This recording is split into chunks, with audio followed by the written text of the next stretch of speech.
We're live.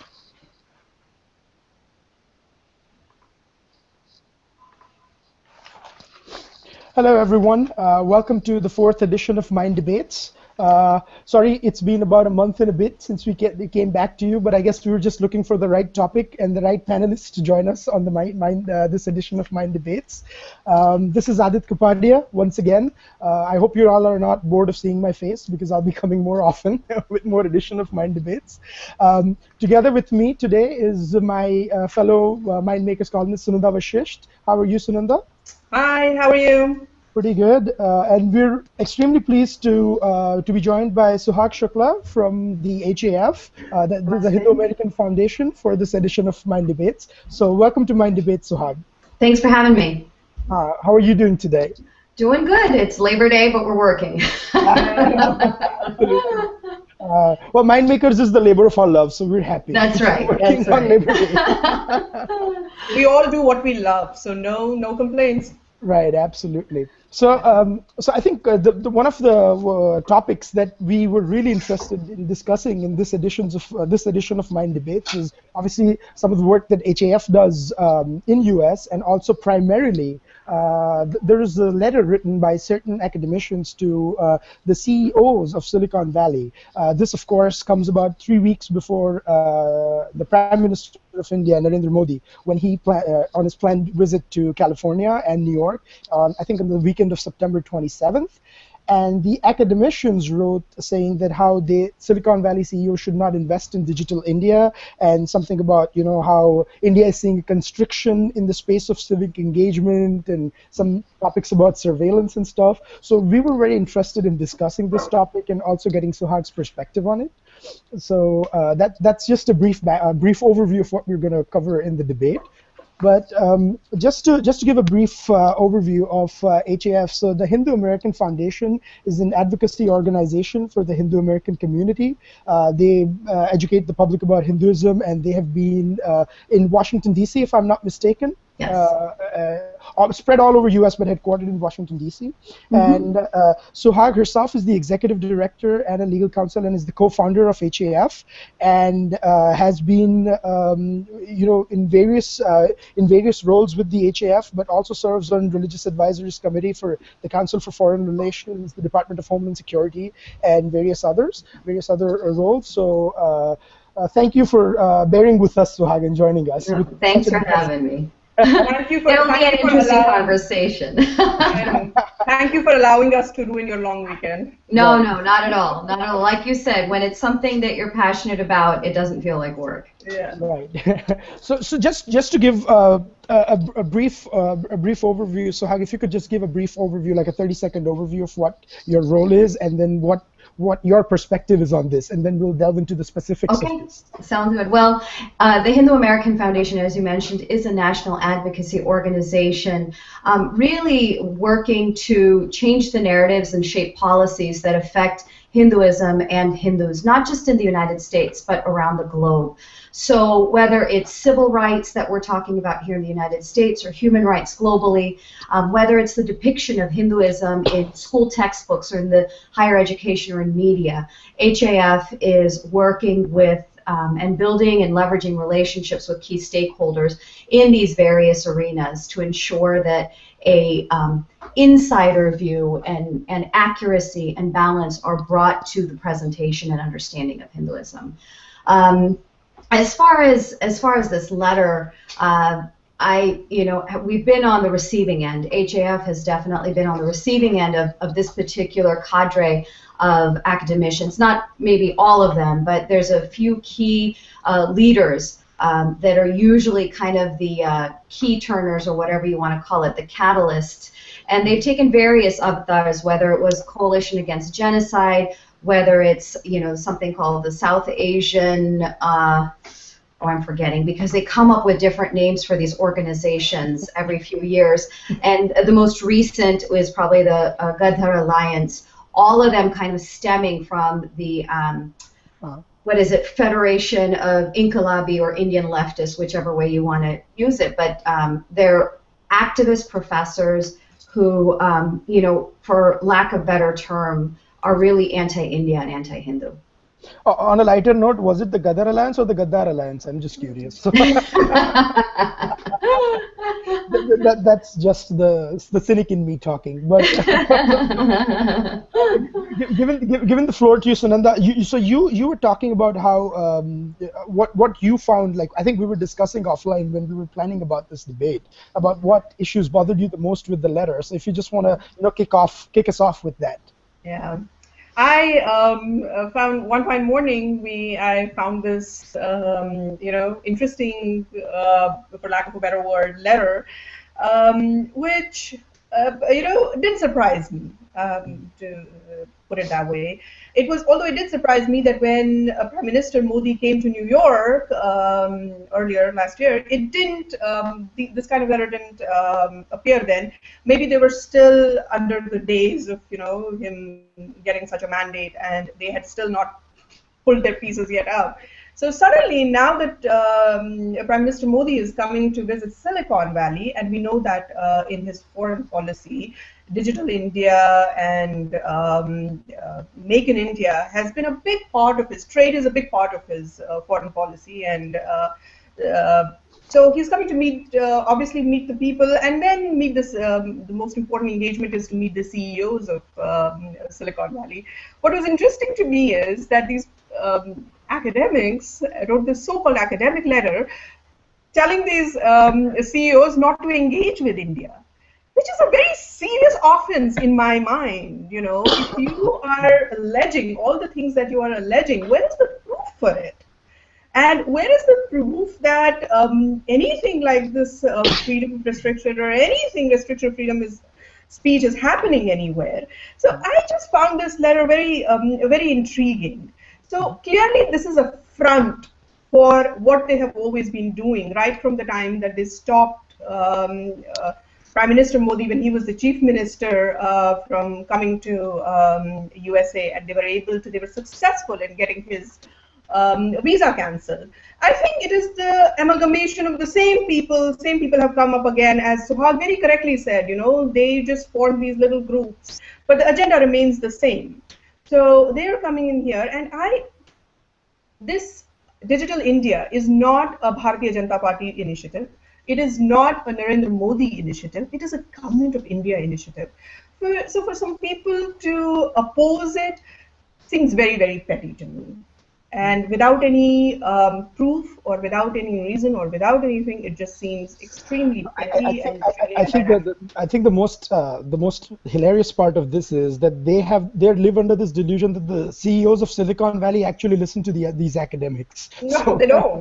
Exactly. I mean, if you look at the reports, he's. The Prime Minister is supposed to be meeting with Adobe, with Google, with Tesla, with Microsoft. He had kind of a friendly back and forth on Twitter with Sundar Pichai when he was named the CEO of Google. I mean, the delusion, there's, I think, multi-delusions here. One is that these academics became used to the power that they wielded. And that's the danger of this particular group of people, because they shaped the understanding of India to date. And now, I think thanks to advocacy organizations, thanks to more people working in think tanks who are committed to a nuanced understanding of India. And thanks to social media. Right, and thanks to social media, there's a greater understanding of India. There's still going to be stereotypes, there's still going to be misunderstandings, but they are not the sole voice, they're not the sole narrative. I mean, they, for so many years on Capitol Hill, shaped the understanding of Kashmir, so that, where we had the cleansing of Hindus out of the valley, it was seen more as a geopolitical issue as opposed to a human rights issue. This is all a result of the activism of these academics who, because of the fancy acronyms behind their names, PhD, chair of yada yada, or whatever the case may be, wielded an undisproportionate amount of influence on the understanding of India. So actually, Sunanda herself is a Kashmiri Pandit. So she'll tell you about her personal experience as well in encountering the narrative. So and then Yeah, I've spent half my lifetime countering the narrative. That is, I should put it on my resume. What do you do for a living? Counter the narrative. and probably the last half of the years explaining how to counter them effectively. Yeah. Right. Absolutely. But I think what you brought up is that there has been this hegemony that has existed amongst this left liberal academics over here. And do you sense that because this is also a reaction to the fact that this hegemony is being challenged? Now, it could be on a political level in India, it could be on an academic level in the United States, and it could be on a socio-cultural level as well, or around the world. And that, this is almost like a manifestation of this, that because their role, their thing is being challenged, they're resisting using such things. What do you think, Suhag? It's hard to say, because I think Sunanda made a good point that where were they during Madison Square Garden? Certainly there were protests during Madison Square Garden, but I think we have to look at the physical location of this latest community program. It's in the San Francisco Bay Area, and the San Francisco Bay Area has really been ground zero for a lot of this Indian Marxist leftist activism. So I think that definitely plays into it. I would like to hope that at least with their activism on Capitol Hill, the last round that they attempted to affect elections in India and once again get this visa denial going right before the elections last year. Hindu American Foundation came out with a scathing report in which we unveiled, this coalition against genocide as one of these avatars.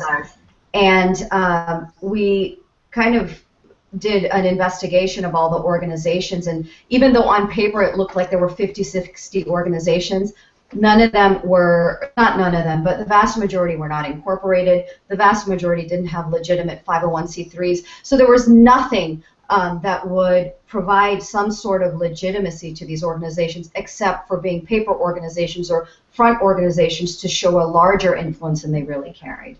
Yeah, I really call them intellectual mafia, and I get a lot of brickbats when I say that. That how can you say that?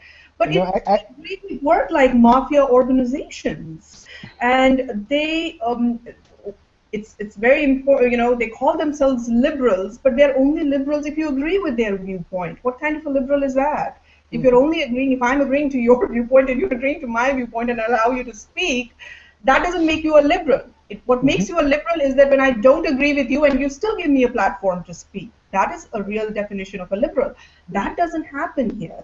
Sunanda, I was just going to say that you bring a really good point, because this is not just something that it's affecting Indian academicians and the impact that it has on our community, but just in general. I think that liberal is actually a compliment to these people, because this group of folks are leftists, and there's a difference between the left and being liberal. I consider myself a liberal. I consider myself a liberal because I fundamentally believe in free speech. I fundamentally believe in religious freedom, and it doesn't matter whether I disagree with you or I disagree with without any riders. Yeah, without any riders. Exactly. Yeah. And that's the key difference here, because I think in the larger scheme of things, throughout the United States, the academy is facing a crisis in which leftist professors are wielding, undue influence on students. Rather than teaching them how to think, they're teaching them what to think. And we have to think about what's that going to impact in the future.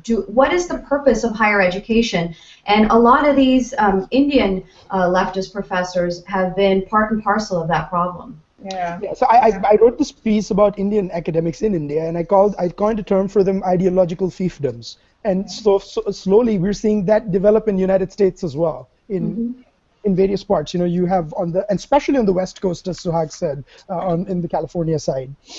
So this was quite interesting that we saw. But what was weird was that these people were obviously opposed to certain aspects of the Indian political system, like especially the right of center political party there. But I have never seen academics come out and trying to undermine a Government of India initiative or something that impedes the India story or something, or at least so openly. And just to add, Ryder, to your point, what you said, 50 organizations. I think it just looks cool when you say 50 organizations oppose the Prime Minister's visit, and then when it's revealed that 50 organizations only had 500 members interchangeably in all organizations, it doesn't sound as good. Exactly, and if anyone's interested, they can visit our website, www.hafsite.org, and if you put CAG into the search terms, you can pull up our report, and there's a really interesting flow chart that would show how all of these individuals and organizations are interconnected in one way or another. So one person may very well have started 6 organizations. So if you have even just 8 individuals who are active this way, there's 48 organizations, and all of a sudden, you can scare the average American politician into thinking like, oh my goodness, this is affecting a lot of people, or this is the opinion shared by a good majority.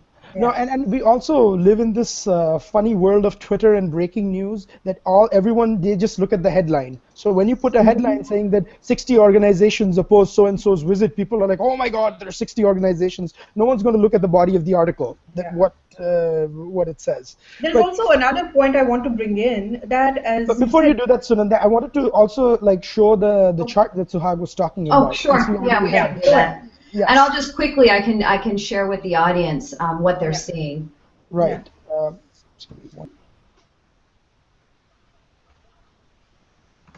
And we actually present facts because we don't think facts are a right-wing conspiracy. Well, this report, I'll tell you, was hours and hours of research looking into whether every single one of these organizations that's listed as a coalition against genocide participating organization, whether they had incorporated in any particular state, whether they had legitimate 501c3 status, which the United States Internal Revenue Service, the tax agency here, will issue that if you are set up for a charitable or educational purpose. And just to give you kind of an overview, 19 of the organizations out of the 50, and each year it ends up growing. We still need to revisit it after this latest letter, but 19 of the organizations had no governing entities listed on their website and were not legally incorporated. 31 organizations were not legally incorporated. 14 organizations were governed by only 1 or at most 2 individuals.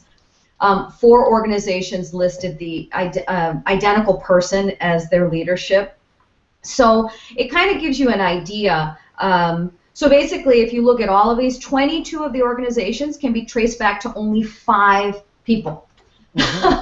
So it's almost like Ravana's head, where you have one person, and all of a sudden times 5 times 10 or whatever, and their impact looks a lot greater. So if you can just just re-say about the Sri Kumar Podar thing, just so I can give another. I can give another example. There's a lot of examples, like Rajaswamy and Anu Mandavali, for instance. They were quoted as the authors of that first 100 days kind of attack report on India's administration. And this is by no means saying that there's not room for improvement in India by any means.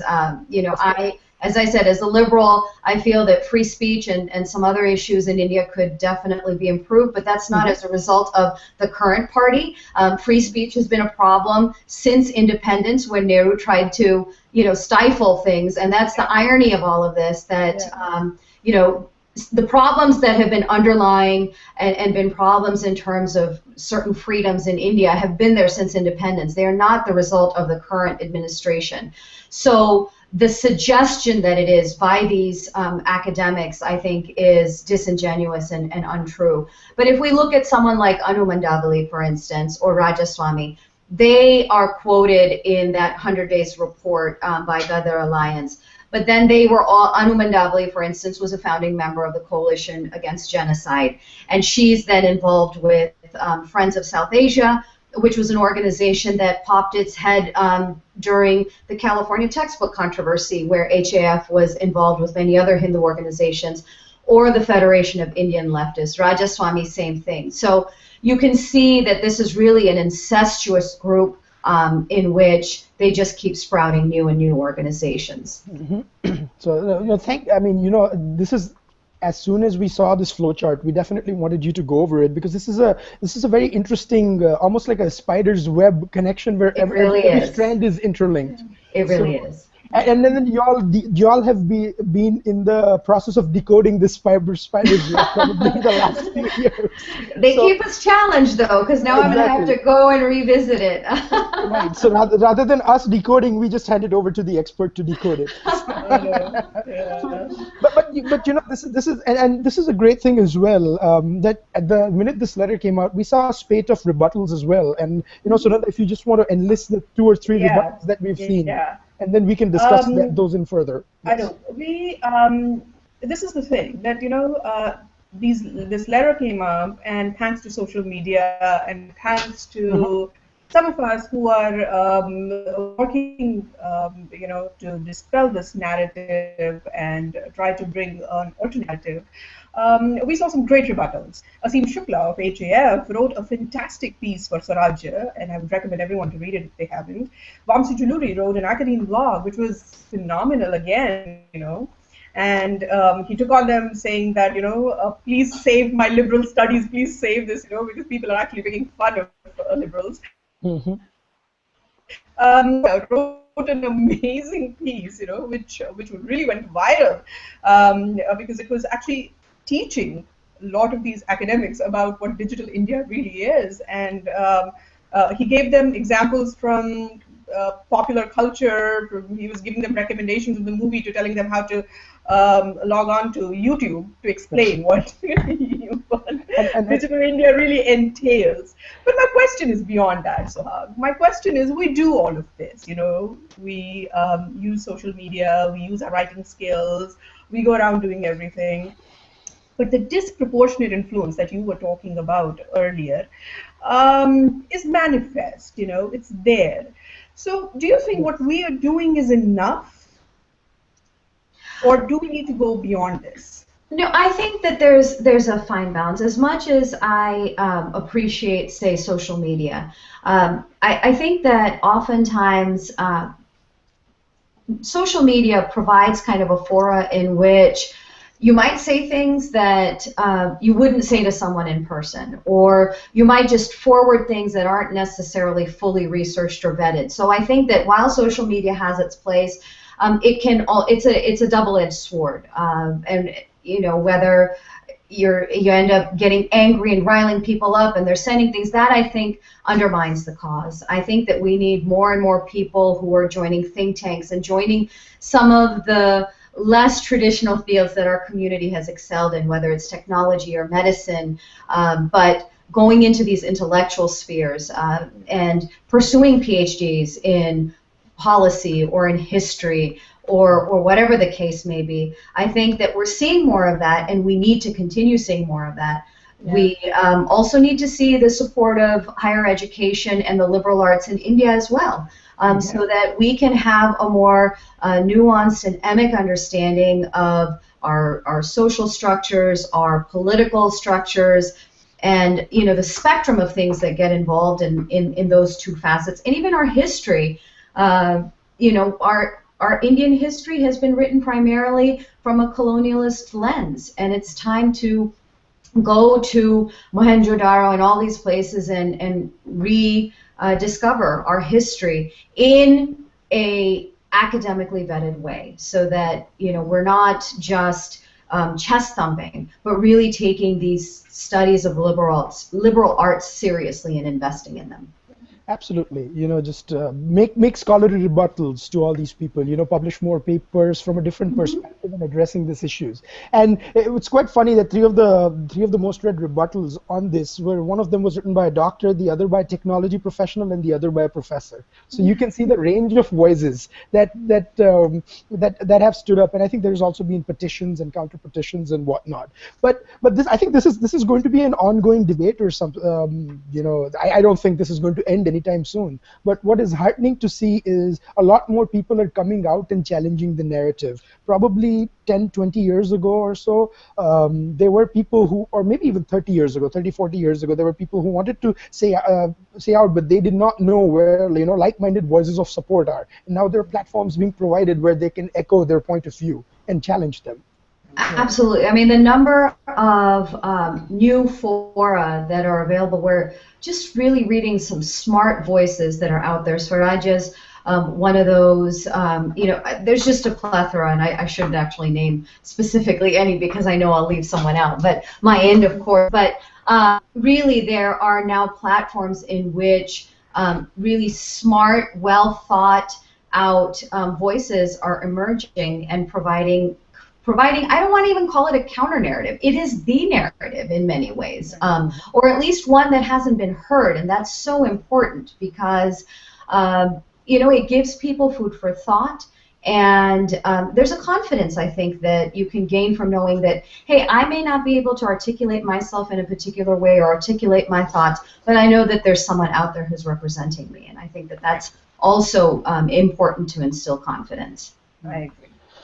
Your favorite professor, Sunanda, the Romila Thaparization of Indian education and the propounder of many theories. So I guess she's being challenged. I think she wrote a piece on India Today also, right? About how, I forgot the platform. Again, I should take Suhag's lead and not name organization. Yeah, it doesn't matter.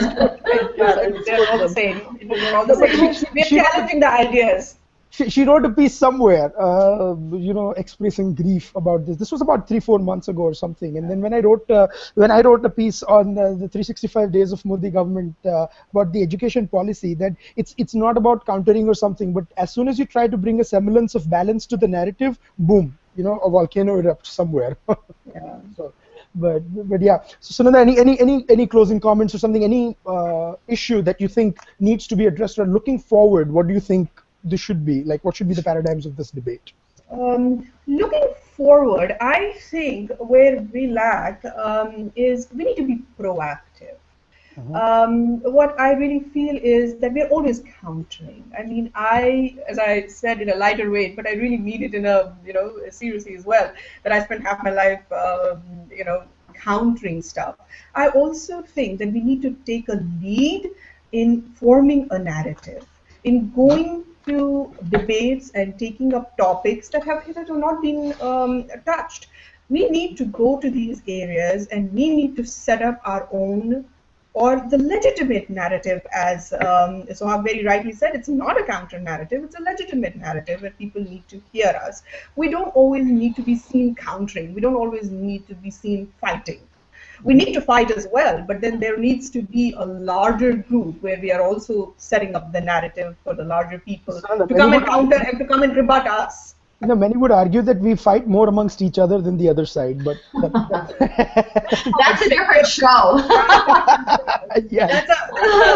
That's how all thinking individuals are. That manifests itself periodically. But remember, we are the quintessential liberals, so everyone gets to talk here, unlike other people, unlike the other side. No, and it's no fun if you don't counter each other's point of view or something. Well, if five people are just saying the same thing, I mean, it's no fun debating with them. It's fun discussing other issues and stuff. Yeah. But any points that you would like to shed on this debate, Suhag, this point, what Sunanda was saying? I'll just say that, this group of academics has very quickly lost the influence that they once enjoyed.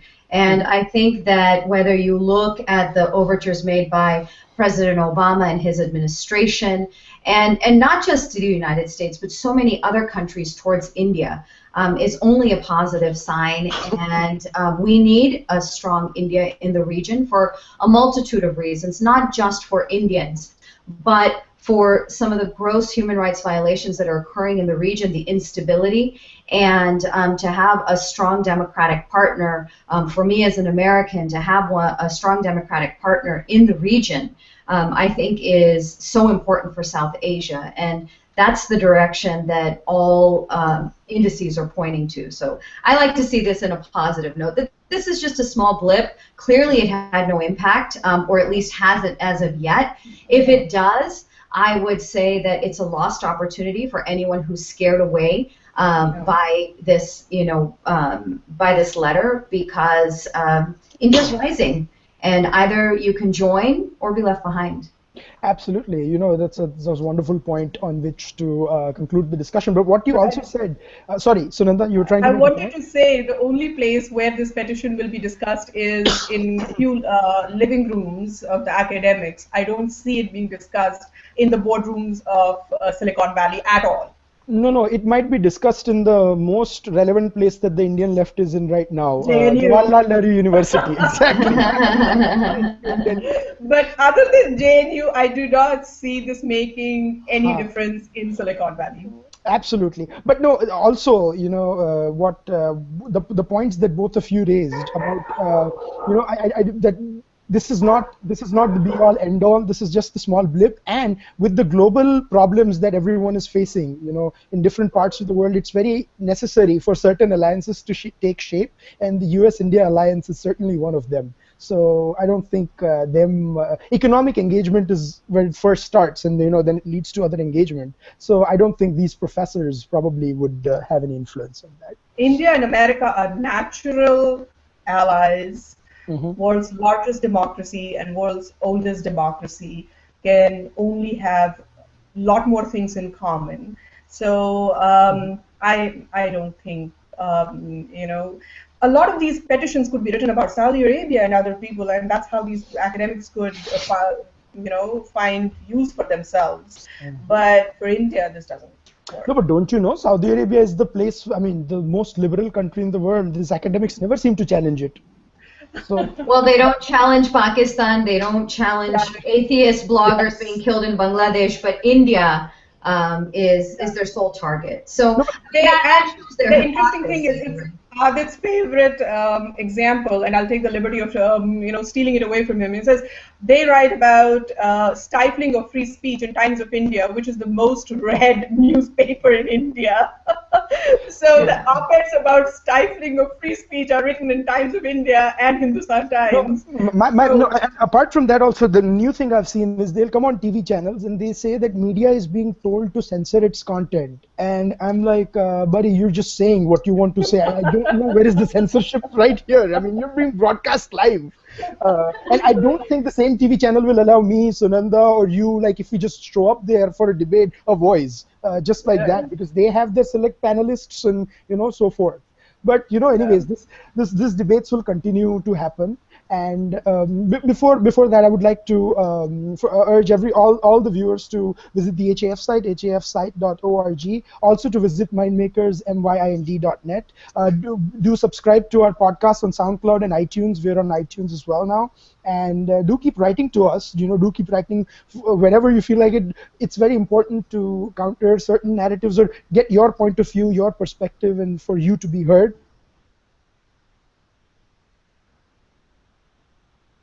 So we would urge you.